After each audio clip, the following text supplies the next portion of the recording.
never hook up with somebody that Ling Ling is so big and precious that it get up in your mind and you can't think right. When you get somebody like that, you don't put him in a capacity to be your man, because before you know it, he won't be paying your bill, you'll be paying his bill. Back then you had to buy your freedom.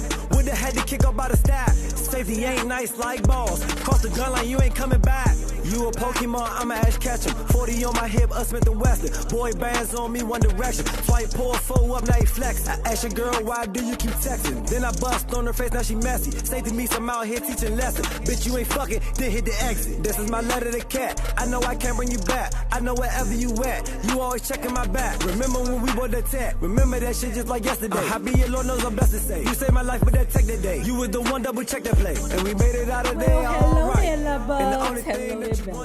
If you have not already done so, please remember to like, share to Facebook, and subscribe, because it is so important to our success here on the YouTube.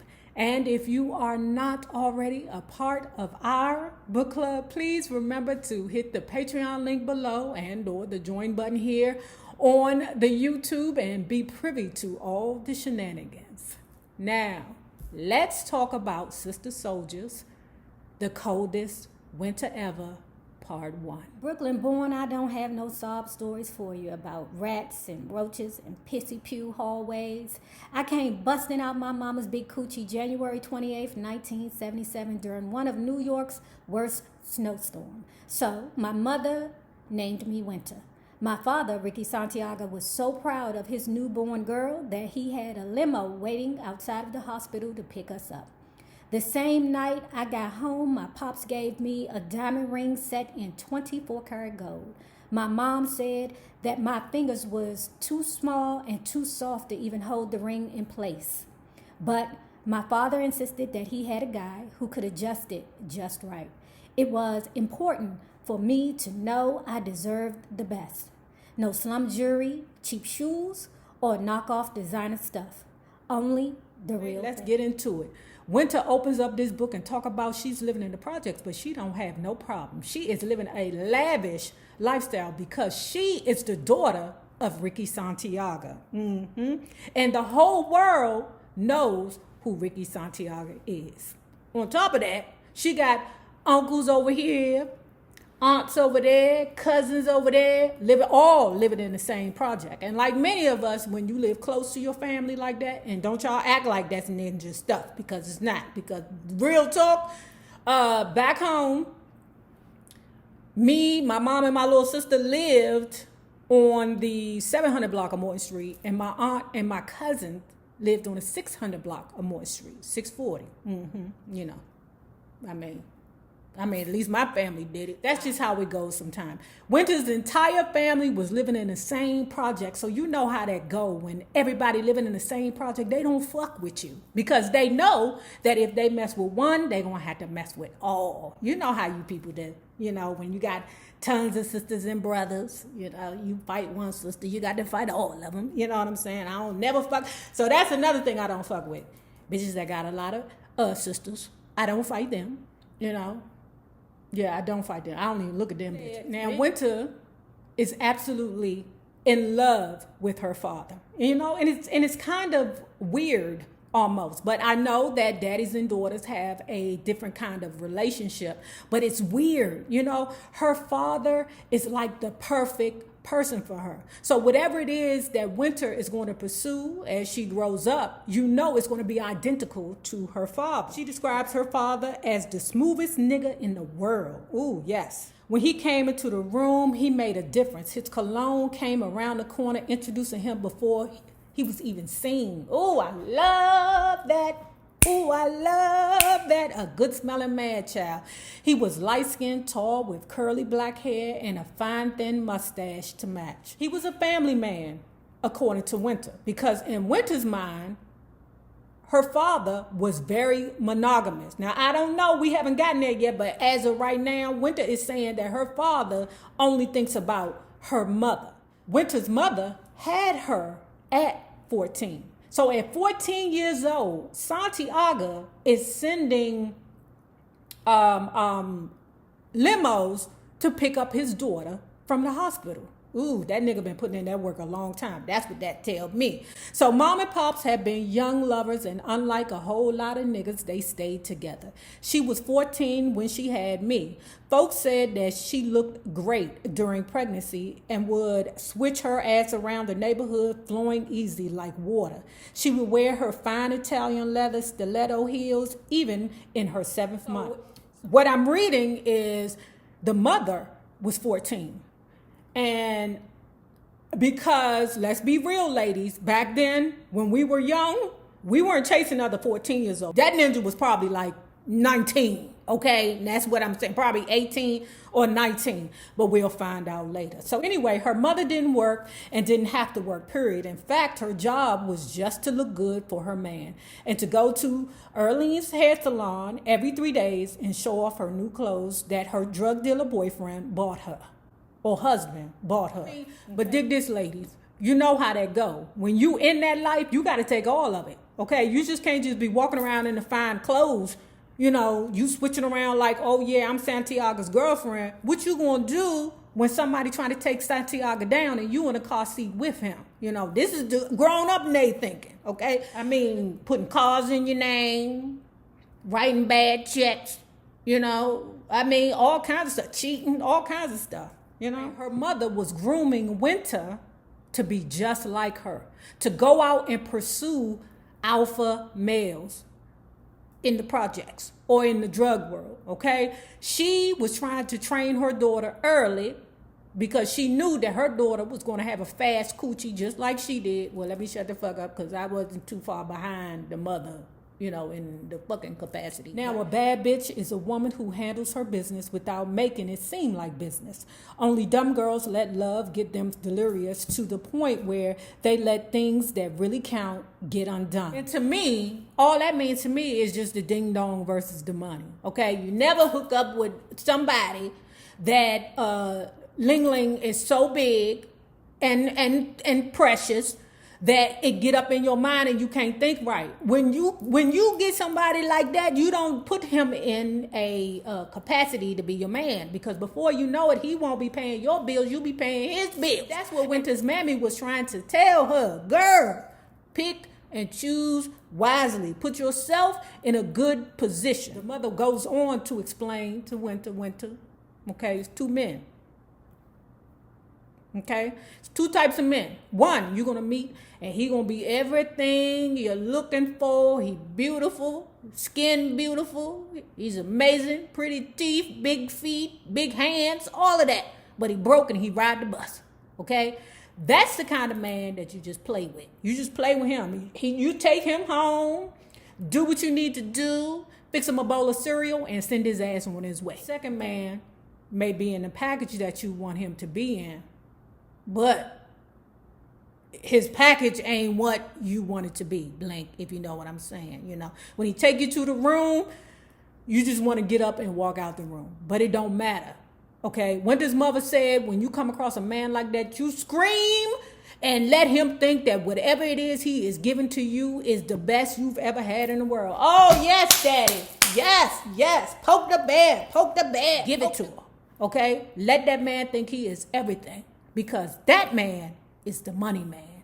That man is going to be who takes care of you. Ooh, that lady is preaching. Ooh, that's that 1980s talk, baby. Ooh, when all them young dudes was millionaires. Now, by the time Winter was 7 years old, she understood that she had to keep the family business quiet. She said that before her dad, it was a big Willie. Okay, all neighborhoods have big Willies. Okay, even if their name ain't Willie. Right? But she understood that she had to keep that business quiet. She also understood that the big willies eventually get knocked, okay? If you know what I mean, okay? And then the next in line steps up, okay?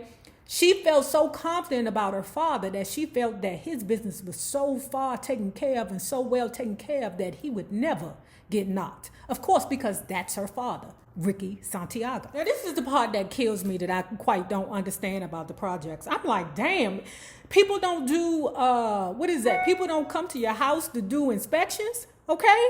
I'm like, how the fuck is this possible? But anyway, what Winter said was that by the time she was 13 years old, her father had a metal door installed behind the main door, the project door. Okay, these is projects. These homes belong to the community, sir. You can't just be rearranging shit. But according to Winter, her father put a metal door up, and he had a secret room put somewhere else in the house. And I'm saying, damn, how are they even making secret rooms? How are they doing that? They don't do no inspections in the projects. What kind of bullshit is this? His father had the secret room built into the apartment where he would just go and play chess against himself. When Winter would say, Daddy, why are you playing by yourself? Souljah explains to her that, baby, that's the best way to do it. So you can figure out all angles. You need to learn a method of attack from all different ways. And the chess is a good way of doing that because it's a thinking game. Winter said that her father's second biggest problem was all the up-and-coming drug dealers who wanted to take his spot. His first problem was Winter, okay? Because his daughter was starting to get noticed by the men in the neighborhood, okay? Now, let me tell you what happened. According to Winter, one time the father had hired someone to come in the house and do some work, maybe build another room, a zoo or something like that, right? And Winter was walking around the house, young and tender, okay? And the worker who her father hired to work around the house noticed her, looked at her, and was salivating. I don't know why men can't control themselves. Bruh, just look the other way. What ended up happening was Souljah found out about it, found the dude who was working in his house, and slit his throat. Now, this is the key, right? Instead of Souljah taking the man to the hospital or, call the police, Souljah took him around there to Ray house, okay? Ray used to be in the military and was some kind of EMT and just, sewed the poor boy up, right? But it wasn't a good job because it keloided up so bad that the neighborhood started calling him Bubbles. No respect for the poor man. No respect for the poor man, but I do agree. Your old ass shouldn't be looking at that 13-year-old girl shaking her tail, but she's fast, okay?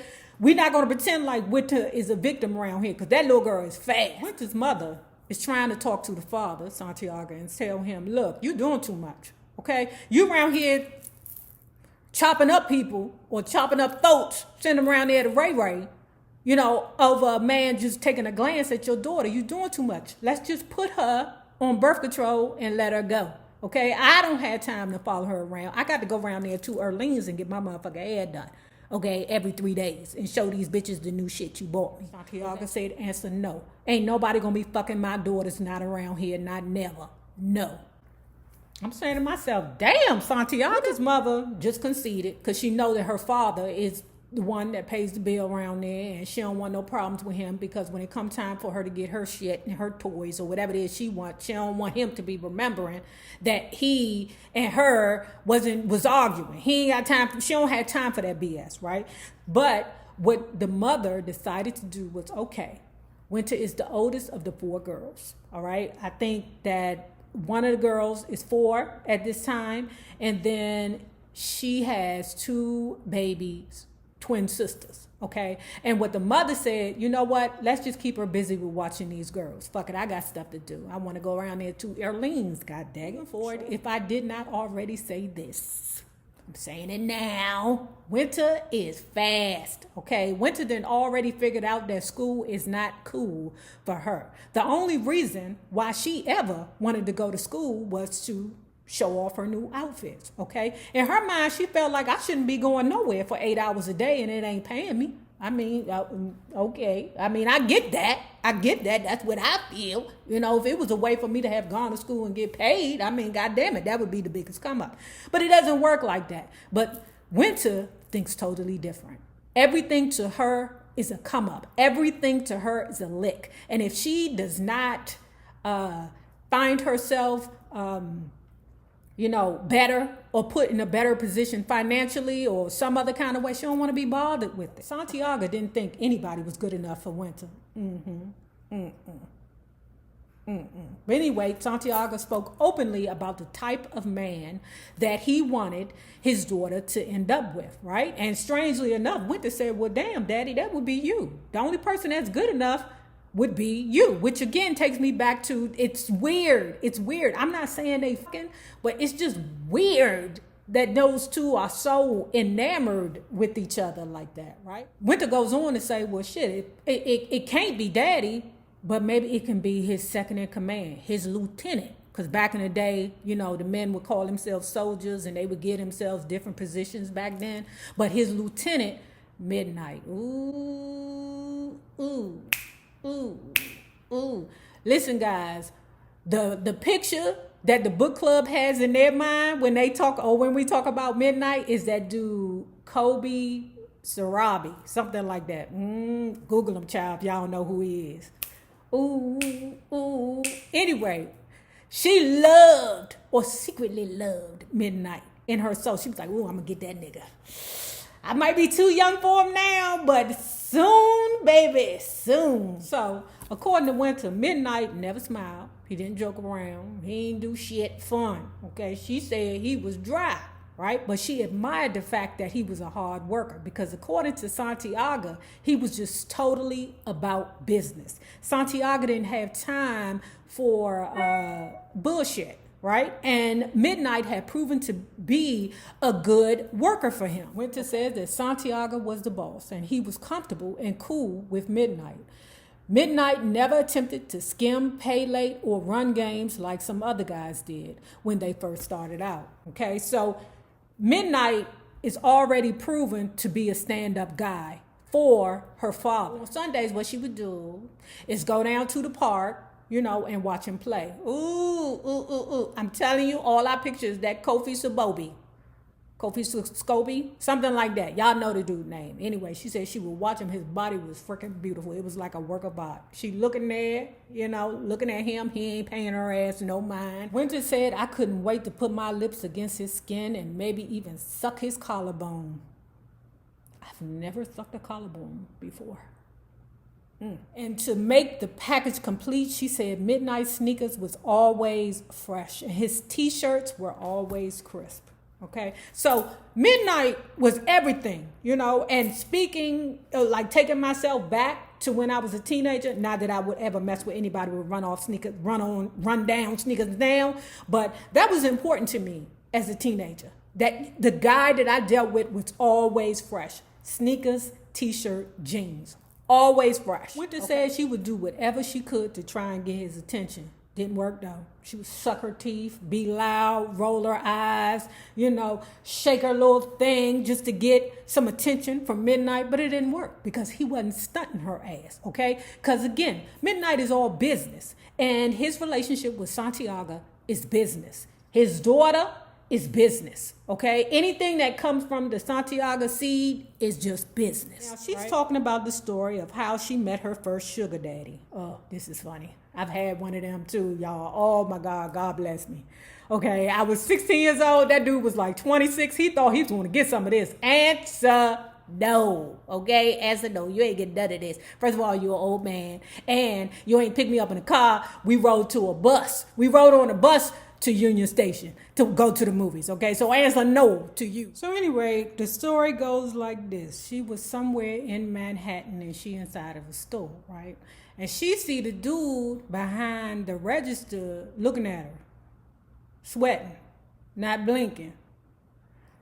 Winter looking like, oh shit, he ain't got nothing, but I can take whatever nothing he's willing to offer. So she walks up to him and is like, you like what you see? He like, uh-huh. Next minute you know, every time he got paid, she got paid. Been there before. So on Winter's 16th birthday, she received a diamond tennis bracelet from her father and some news. Santiago said, baby girl, things is on a new level. It was cool to rest my head here in the past, but my business is getting bigger and better than ever. I can't let them get too familiar with the routine. I gotta switch it up. Keep them guessing. Me, Mama, and Porsche. Porsche is the 4-year-old, and the twins is just looking.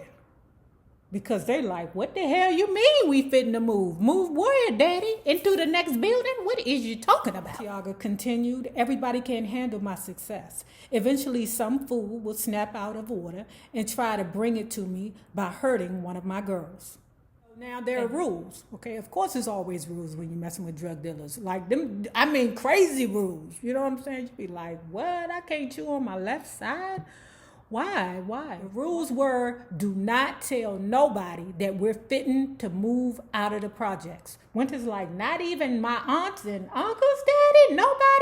Nobody. Winter, look, the situation is this. There will be rumors swirling around, but I don't need you adding to it. Just keep your mouth closed. Somebody approach you, say you don't know what they talking about. Those are the rules. Now, Winter's still not understanding what the hell is going on. She's sitting with her Judy one day, okay? Her Judy Natalie. Now, Natalie knows everything.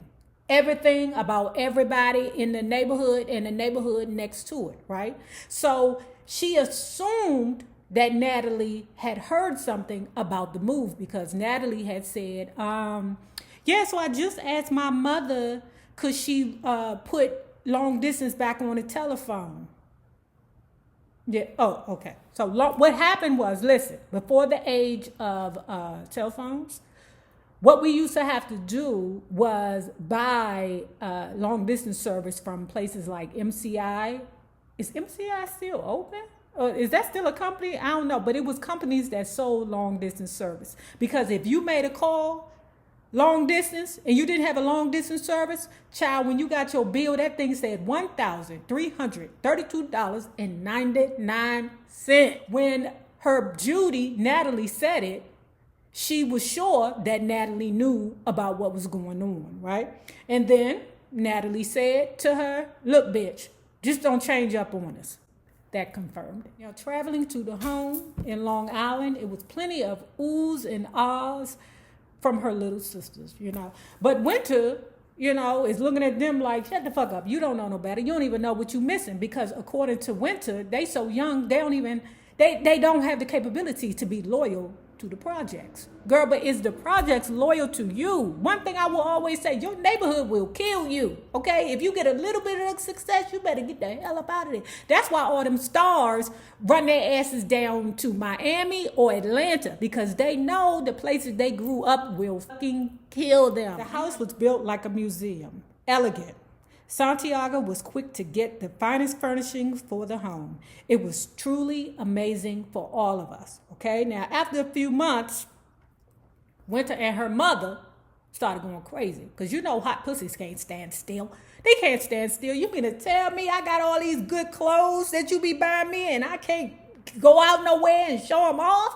What the hell? All I'm supposed to do is look in the mirror. They wasn't doing selfies back then. You heard me? There wasn't no selfie that you could post on the IG. So you got both of them sitting in the house looking at each other, twiddling their toes, looking at the Young and the Restless. Well, Winter did go to school, but you know what I'm saying. Now, I know you're saying to yourself, well, why the hell ain't they getting up and leaving? Why they not leaving? Winter's 16, she could have a car. The mama surely could have a daggone car. But Souljah was controlling. That's another part that you sign up for when you be messing with them damn drug dealers, okay? Controlling, all right? Because they think they own you, right? And what Souljah was doing, backdoor, I see you, Souljah, I see you. As long as the girls don't have a car, they can't go nowhere, okay? But Souljah did promise Mama a car for her birthday. Now, until he bought her a car, Souljah had compromised and said to his wife, Winter Mama, okay, since, you know, you locked up here in Long Island, you know, I won't let you off your leash. What you can do is throw parties every Saturday. Then she can show off her good clothes at the parties. Now, that's, to me, is still kind of crazy because I'm like, wait a minute, you're trying to get away from the motherfuckers and then you turn around and tell them where you live so they can come to the house? Now, when Winter got in high school, she wasn't impressed because in her mind, she like, wait a minute, I'm not around here trying to be everybody's friend. I'm not going to beg these new bitches to be my friend because after all, I am at Souljah, okay? And real talk, by the time these girls get in high school, they are already clicked up with whoever is going to be their best friend. It's pretty true. My high school years, I was pretty single because my BFF continued in private school and I continued in public or DC public school after I left private school. Winter is saying that Santiago couldn't get it through his head that this was not for me. This place is not for me or my mother.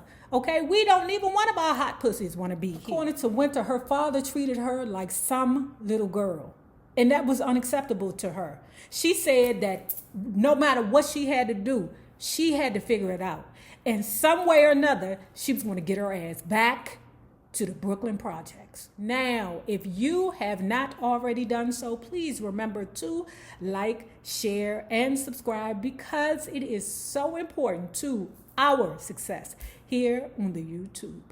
Now, remember this, the same people that you meet on the way up will always be the same people that you meet on the way down. My naysayers, my patron loves, my bellas, my love bugs. Be safe.